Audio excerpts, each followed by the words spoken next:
Propina na época das privatizações, lavagem de dinheiro, contas em paraísos fiscais. O livro A Privataria Tucana provoca polêmica e acirra também a disputa política no Brasil. A primeira edição desse livro, lançado na sexta-feira, já está esgotada. As acusações envolvem gente da alta cúpula do PSDB. Conosco ao vivo de Brasília está o nosso repórter Luiz Fara Monteiro com mais informações. Boa noite, Luiz. Como é que os políticos receberam aí essa verdadeira bomba na capital federal? O que eles disseram do livro do Amaury? Boa noite, Heródoto. Olha, partidários aí da oposição preferiram não comentar o lançamento do livro. Aliás, essa foi a primeira vez que um livro sobre jornalismo se esgotou em menos de 24 horas. Desde a última sexta-feira, quando foi lançado, 30 mil exemplares da Privataria Tucana já foram vendidos.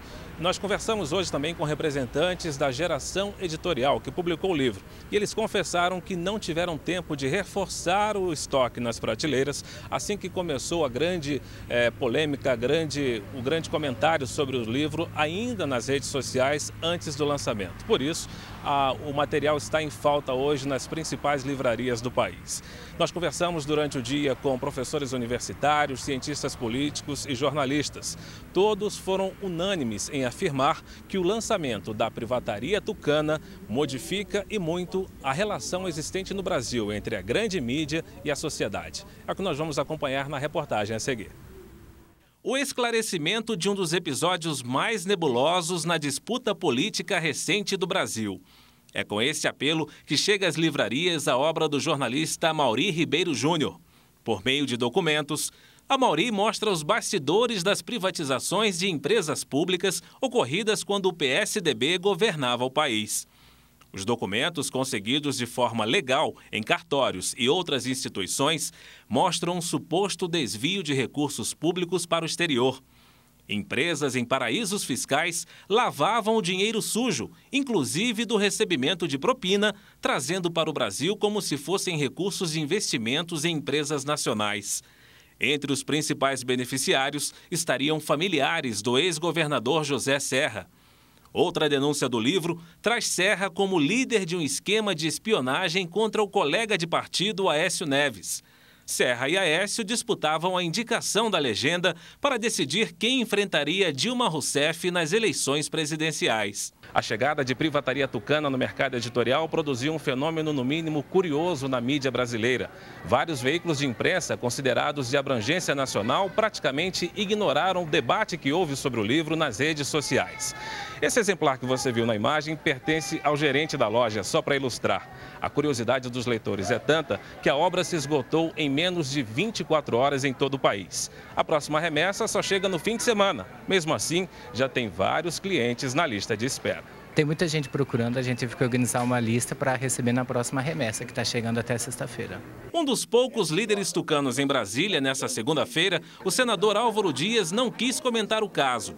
Para esse jornalista, o lançamento do livro traz uma nova relação entre sociedade e imprensa. E o outro fenômeno, que é o fenômeno dentro do fenômeno, é que um livro desse, que vende como pão quente, que tem uma repercussão enorme nas redes sociais, no Twitter, no Facebook, na internet, ele simplesmente se tornou um fenômeno invisível para a grande mídia, para essa chamada grande mídia. Porque essa mídia velha, né, que está vivendo em absoluto descolamento da realidade. Para este cientista político, o episódio mostra a força das mídias sociais. O fato das grandes mídias não terem anunciado o livro não inviabilizou o seu lançamento, muito pelo contrário.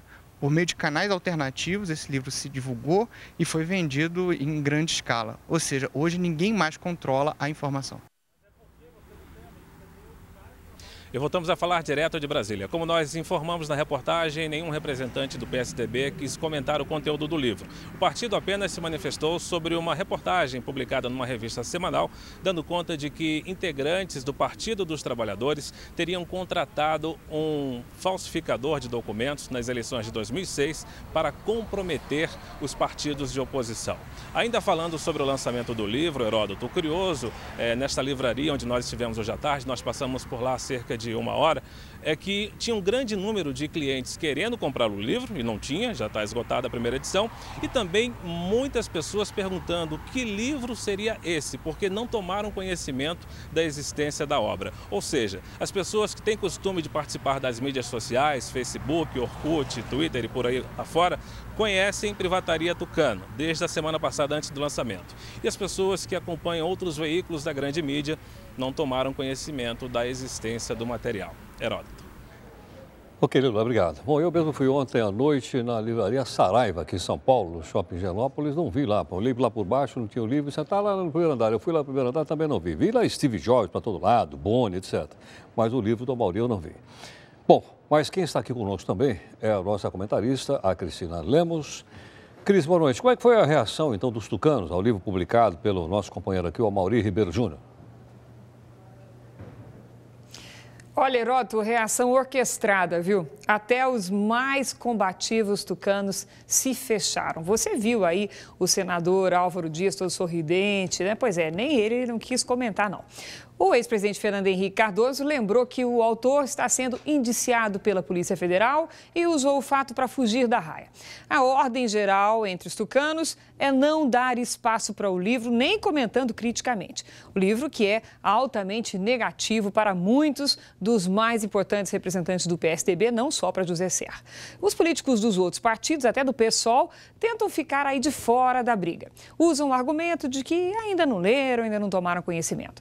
Mas o fato é que o livro, como você viu, está esgotado também aqui em Brasília. O Lula mostrou aí o último exemplar que estava reservado para um cliente da livraria.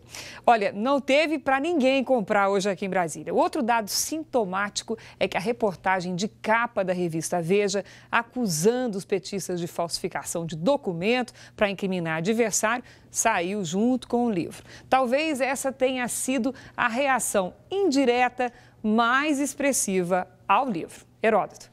Agora, Cris, você chegou a procurar o pessoal aí do Comando Geral do PSDB aí em Brasília? Alguém atendeu? Deram alguma resposta? Disseram alguma coisa?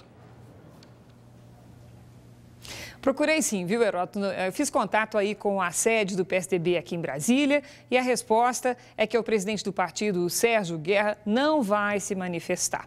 Uma coisa é certa, o livro, embora se remeta a um fato transcorrido durante o governo Fernando Henrique Cardoso, ele tem o efeito de gasolina na fogueira tucana, por causa do momento em que é lançado, já que Serra e Aécio Neves se batem pela indicação do partido para a disputa pela presidência da República. O Serra vem claramente enfraquecido em função da derrota para Dilma na última eleição, mas ainda é, no PSDB, o nome de maior recall, de maior também relevância dentro do PSDB. Aécio Neves, que disputa com ele essa indicação para a presidência, ainda não decolou nem como líder da oposição. E também já percebeu que a tribuna do Senado não é vitrine suficiente para alavancar aí suas pretensões presidenciais. É uma queda de braço interessante, Heródoto. Agora, Cris, e quanto às outras notícias para os tucanos, como, por exemplo, a eleição, a pré-eleição aqui em São Paulo, que é talvez a prefeitura mais disputada no Brasil, mais importante no Brasil, como é que os tucanos saem nessa pré-largada? Como é que são os resultados aí do Datafolha? Olha, Heródoto, essa pesquisa da Datafolha também não foi uma notícia boa para os tucanos. É claro que ninguém no PSDB pode comentar esse resultado. 35% de rejeição por Serra numa possível candidatura à Prefeitura de São Paulo. Nem mesmo o Aécio Neves pode comemorar, uma vez que o Aécio faz aí uma torcida indisfarçável para que Serra dispute agora a Prefeitura, enquanto ele se dedica a construir a própria candidatura ao Planalto.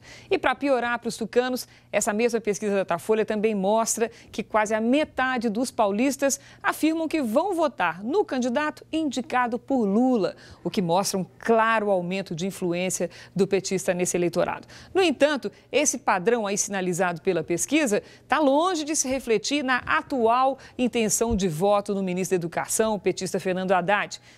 Atualmente, a intenção gira entre 3% e 4% a intenção de voto. Aliás, ainda não está acertada nem a data da saída de Haddad do governo.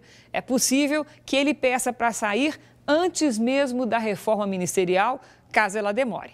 Heródoto. Aliás, até o presidente Fernando Henrique Cardoso deu uma declaração hoje dizendo que os candidatos à Prefeitura de São Paulo são todos japoneses. Eu não entendi exatamente bem o que significa isso, se é todo mundo igual ou se ninguém entende. Eu não sei exatamente, eu acho que os japoneses não vão gostar dessa comparação, não. Até mais, Cris. Acho que é todo mundo alienígena, viu, Heródoto? Até mais. Olha, nós falamos então do livro, que aliás foi mostrado aqui na última sexta-feira, na Privataria Tucana. E depois o nosso comentarista, o Nilando Beirão, fez um comentário aqui a respeito do livro conosco, na última sexta-feira também. No sábado nós fomos publicado na revista Carta Capital. E aí eu fiquei procurando no domingo para ver se tinha na Veja, se tinha na Isto É, se tinha na Época, não vi nada, né? Aí eu li os jornais também no seu site, falei, mas vem que porque está no site também a gente não achou nada. E agora à noite, falei, bom, mas tem no noticiário agora o Telejornal à noite. Eu vi o Telejornal da Band, não vi nada. Na Globo, não vi nada. Vi uma citação feita no Telejornal da Gazeta, agora há pouco, né?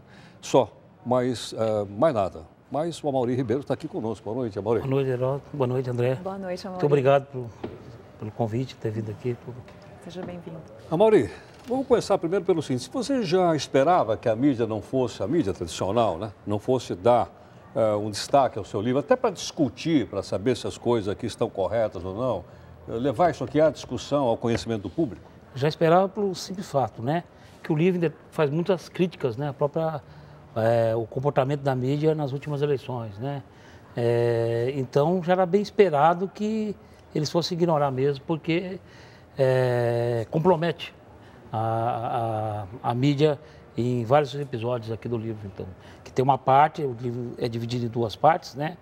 Uma parte sobre lavagem de dinheiro e sobre a privatização, e uma outra parte falando sobre os bastidores das eleições, tudo, com fatos, tudo. Então, acho que já era esperado, porque que ele já não fosse publicar nada. Agora, Maurício, só para o nosso telespectador entender, posso entender que o ponto central desse livro é quando você fechou aquela conexão, as teles foram privatizadas. Uma parte desse dinheiro deve ter sido mandado para o exterior.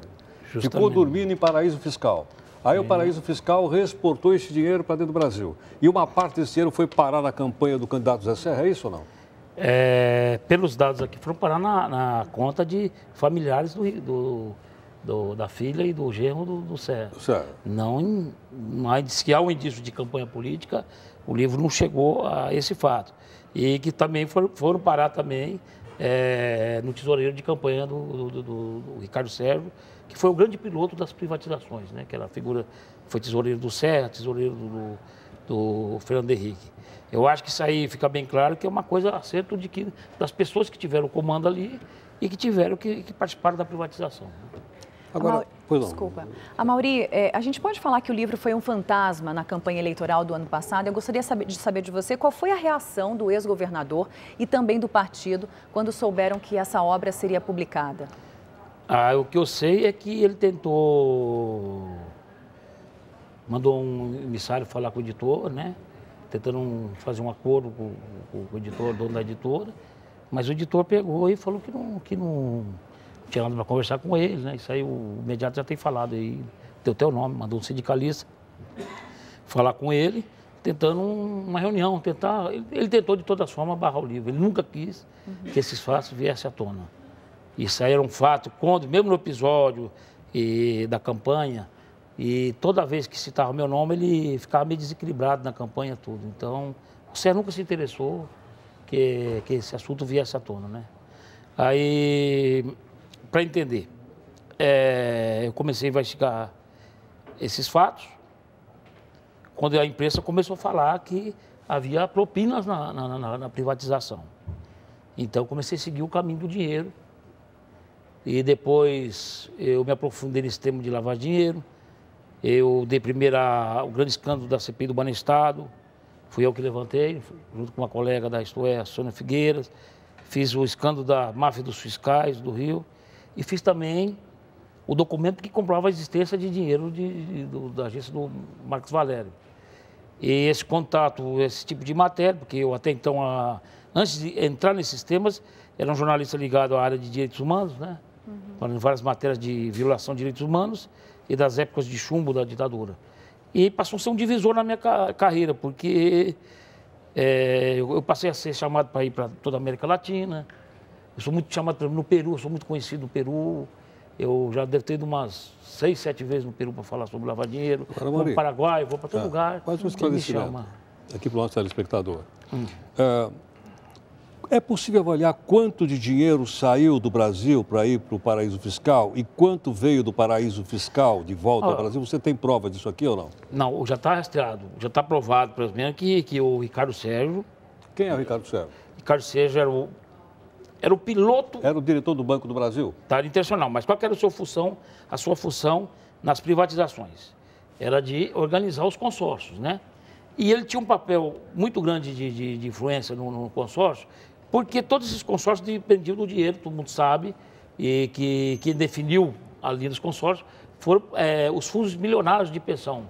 Basicamente, o fundo da Previ, que é o fundo do Banco de Milionário de Pensão do Banco do Brasil. Ele tinha um controle na Previ, porque o presidente da Previ, o João Bosco Madeiro, da Costa, era um aliado dele. Então, ele sabia manipular e saber como formar, para ver do João Madeiro da Costa, que também passou a usar dinheiro e lavar dinheiro no mesmo escritório de lavar dinheiro nas Ilhas Virgens, que é o chamado Cítico Build, que é um escritório que é operado por... Então, todos eles, o interessante, e operam no mesmo escritório. Que mandavam o dinheiro do Brasil para as Ilhas Virgens. O caminho da lavagem de dinheiro, o que você entende por lavagem de dinheiro? Lavagem de dinheiro você tem que fazer, que o cara que quer lavar o dinheiro, o que ele fazer? Você simular, você tentar esconder, levar mais longe que você fazer. Então, um princípio muito grande, dando uma premissa, é você fazer o dinheiro rodar. Quanto mais ele rodar, mais fica difícil você pegar e localizar, rastreá-lo. Então, os documentos essas offshores, então eram usadas de duas formas, elas foram usadas. Elas foram usadas, vou dizer, de 3 formas. Primeiro, elas foram usadas pelos doleiros para enviar dinheiro posterior através da agência do Banestado em Nova York, que se tornou a maior lavanderia do mundo. Eu chego a sair, um colega... Quanto de dinheiro? Tem ideia?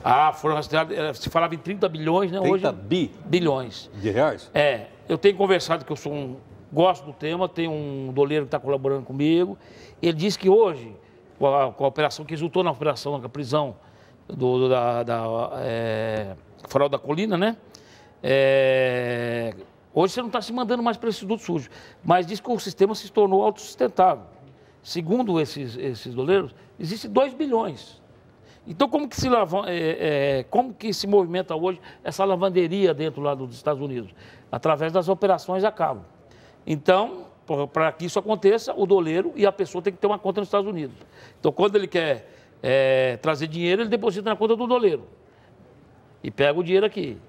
Quando ele quer fazer o contrário, então ele inverte a operação. Então, esse sistema era tanto dinheiro que hoje se sustenta através dessas operações a cabo. Então, eles abriram essas offshore, o quê? Porque o que é a característica de uma offshore? Offshore é basicamente, apenas uma caixa postal, um paraíso fiscal, e ninguém abre nesses paraísos fiscais para movimentar dinheiro lá. Porque... Mas você sabe quem é o dono desse escritório offshore? Fora do país? Você sabe o escritório, mas o que eles fazem? Normalmente, o que eles fazem? O dono, o verdadeiro dono, ele aparece como procurador. Então, o verdadeiro dono da offshore, ele pega e são escondidos. Aí o dono do escritório, que é sempre o mesmo dono, vai no paraíso fiscal e nomeia uma procuração para o próprio dono. Só que, e aí o que ele vai fazer? Então, essa empresa, então eles montam essa offshore. Só que daí eles vão investir aonde? Nessa própria empresa correlata que tem no Brasil. Então, quer dizer, então ele pega o dinheiro da empresa dele, investe na própria empresa lá, e põe aqui no Brasil. Só que o que ele faz? Ele aumenta o capital da sua empresa? Justamente, ele faz integralização de capital, justamente. Aí integralizar capital é o economês, é você tacar, colocar o dinheiro à vista, porque às vezes o leitor não entende esse dado. Você teve ideia do fluxo que entrou aqui? A Decidir, por exemplo, a história da Decidir, para você entender a história da Decidir, que é uma história que está rondando na internet há mais de 10 anos, né? O que é a história da Decidir? Eu consegui mapear a ida, a volta, tudo do dinheiro. Então, a Decidir, vamos contar a história. A Decidir é uma empresa aberta pela Verônica Serra e aberta pela Verônica Dantas em Miami. Miami ali, que fica próximo é um dos Estados Unidos próximo às Ilhas Virgens Britânicas. Tem as Ilhas Virgens Americanas e do outro lado tem as Ilhas Virgens Britânicas. Só para eu saber, a Verônica Serra é filha do Serra e a Verônica Dantas é irmã do Daniel Dantas, é isso? Justamente. Tá, então, no site deles, eles não negam que faz. Quem tacou dinheiro foi o Opportunity, um dos ganhadores do consórcio da Tele. Que é o banco do Daniel Dantas. Do Daniel Dantas, justamente. Aí o que acontece? Eles precisavam criar, que ela era uma pessoa milionária, tudo. Aí fizeram uma matéria numa revista aliada do Daniel Dantas, dizendo que ela era uma gênia da internet, que ficou rica da internet, de uma da justificativa. Só que em 2002, durante a campanha do CEA, o Dantas estava com um problema de se acertar com os fundos ali. Então ele mesmo mandou divulgar a mesma revista que é aliada dele, a sociedade. Hoje, a gente sabe que eu participo de uma entidade com sede dos Estados Unidos, que se chama ICIJ, Consórcio Internacional de Jornalistas Investigativos. Quando ele jogou isso no ar, né, eu sabia que esses documentos dos Estados Unidos, tudo está na internet. A Junta Comercial, hoje São Paulo também colocou, está tudo na internet. De Miami tem um site que se chama www.sambi, está tudo na internet. Então apareceu todas as documentações, inclusive aparece Aí você colocou tudo no livro? Essas documentos que já era conhecida, essa parte já se falada na internet. Tá. Aí, o que ela pegou e falou? Primeiro ela falou que ela não era dona, está mostrando que é dona. Falou que essa empresa fechou, que essa empresa que é Decidir, que está no período que a empresa fechou, né? Então, os documentos aqui, fechou. Agora, o que eu descobri na Junta Comercial e descobri também nos cartórios de título de documentos. São Paulo e Rio de Janeiro tem os cartórios aqui funcionam, os cartórios de títulos e documentos aqui funcionam como uma verdadeira vacina contra a lavagem de dinheiro. Porque essas procurações de offshore, essas coisas, tudo em cartório de títulos e documentos. Então hoje você não precisa procurar todos os cartórios. Eles têm uma central de distribuição, você vai lá dar o nome da pessoa e rastreia tudo. Aí começa a aparecer aquelas coisas mais esquisitas e totalmente amadoras. Por exemplo, o genro do Serra, o Alexandre Bourgeois, ele assinava como diretor da própria offshore, não era só como procurador, e assinava com a mesma empresa com o mesmo nome no Brasil, que integrava o dinheiro e jogava o dinheiro para ele mesmo, entendeu? Sim. Então o que aconteceu? Estão voltando a decidir. A Decidir, quando ela deu uma declaração, disse que fechou a empresa. Eu mostro que não fechou. Documentos que eu localizei, o quê? E está aí no livro. Está no livro. Listo com tradução juramentada, que pode ser obtido por qualquer cidadão, mediante ao pagamento de uma taxa, no cartório terceiro, cartório de títulos documentos. Tá. Não é coisa segredo. A gente aprendeu o modo operante de rastrear dinheiro, né? E o que aconteceu? Que não fechou. Para onde que foi fechado? Para onde foi o dinheiro? Os mesmos 5 milhões? Foi para onde? Para o sítio. Para as Ilhas Virgens, para o mesmo escritório. 5 milhões de dólares ou de reais? Era o correspondente a 5 milhões de dólares, mais ou menos 10 milhões de reais na época, o câmbio é variável. E o que eles fazem? Ela pega, cria uma empresa também com o mesmo nome no Brasil. Eu vi que você tem um conhecimento de economia, que você matou a charada na coisa, né? Porque é difícil falar. Então, o que ela faz? Faz uma integralização, como você falou, isso que acontece. Ela integraliza o capital. Agora, quem integraliza o capital é a própria empresa deles. Então, você pega, sai de Miami, vai e vem. Isso parece uma coisa, há muitos anos, uns grupos de pessoas que a gente contra esse tipo de lavar dinheiro. Esse livro, a intenção principal não é coisa partidária, é acabar com esse mecanismo, porque esse mecanismo que usa aqui, hoje está tendo condenação. O pessoal que restou da Georgina, aquele pessoal, foi condenado recentemente do juiz com uma operação igual. Eles vão lá, injetam dinheiro na mesma empresa dele no Rio de Janeiro, e depois recentemente, aqui na Record, eu e o colega Luiz Carazeiro e o Tony, a gente rastrear o dinheiro da Sanude, do Ricardo Teixeira, é a mesma coisa. Ele pega o dinheiro, aumenta o capital aqui e a Sanude joga. O procurador quem que é? É o próprio sogro do João Avelange e o irmão do Ricardo Teixeira. Então você vê, e daqui está distribuindo, são umas coisas assim que parecem complicadas, mas que hoje é usado por todo mundo, uma operação ficou banalizada. Agora, por que isso não acaba definitivamente? Bastava uma medida muito simples, que era proibir, como eu falo no livro, que essas empresas offshore, a entrada na capital dessas empresas ou coisa. Outro modo operante que foi muito usado pelo Dantas, pelo Ricardo Teixeira, eram em operações casadas também, mas operações mais complicadas na Bolsa de Valores. Eles emitiam papéis com um valor de deságio e compravam um valor maior lá. Era operações sempre casadas, operações... E o que era a intenção? Foi assim que o Maluf caiu com a Tex e que o Dantas fez também. E que o Ricardo fez com uma empresa falimentar tudo. Sim. Hoje, o Nassif, ao falar do meu livro, sustentou uma operação que é a operação que está na moda agora. O modo operante que estão usando é uma operação chamada esquenta e esfria. É uma operação casada. Esquenta e esfria é uma operação que o cara não perde nas duas pontas, né? Ele ganha menos. Só que essa diferença que dá é o dinheiro que ele lava, entendeu? É uma coisa sofisticada. Isso que me falou foi um doleiro, conhecido doleiro, que me explicou isso aí, que a gente tenta... a gente tem conhecimento de sempre atrás desse mecanismo de lavagem de dinheiro. Como, obviamente, o tema é extremamente importante, né, e a sua investigação foi bastante minuciosa, inclusive os documentos, nós vamos deixar aqui o e-mail nosso aqui do jornal, para as pessoas mandarem perguntas, eu tenho certeza que você vai respondê-las, né, com detalhes, porque às vezes as pessoas não entendem. Como o livro não está sendo achado também... né? Diz que eu sou melhor escrevendo do que falando, né? Então, mas porque é difícil, é muito difícil. Isso que eu falo, a gente... E a coisa que tem me agradado muito, né? É as pessoas que leem disso, estão entendendo, porque quando eu fiquei um ano todo... fazer essas matérias quando eu estava na Expo, meu chefe falava assim, pô, só você que entende esse negócio, ninguém entende esse negócio.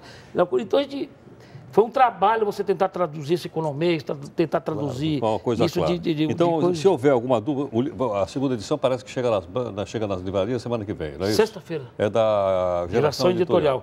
É um fenômeno assim que vocês estavam conversando, um fenômeno assim que eu estava conversando com o diretor financeiro hoje de uma distribuidora de livros, falou que esse fenômeno que está acontecendo com o meu livro aí, é um fenômeno de livro como Harry Potter, as coisas assim, não tem uma coisa assim que eles então, vamos pedir para o nosso telespectador mandar um e-mail com dúvida, queremos agradecer a gentileza, queria apenas lembrar também que o último capítulo que eu li aí é também uma disputa dentro do PT, tá? O que mostra que o livro está acima de partidos políticos, não é verdade? Justamente. Vamos falar agora porque não temos tempo, mas é uma disputa então dentro do PT e na época da campanha à presidência da República, da presidente Dilma Rousseff.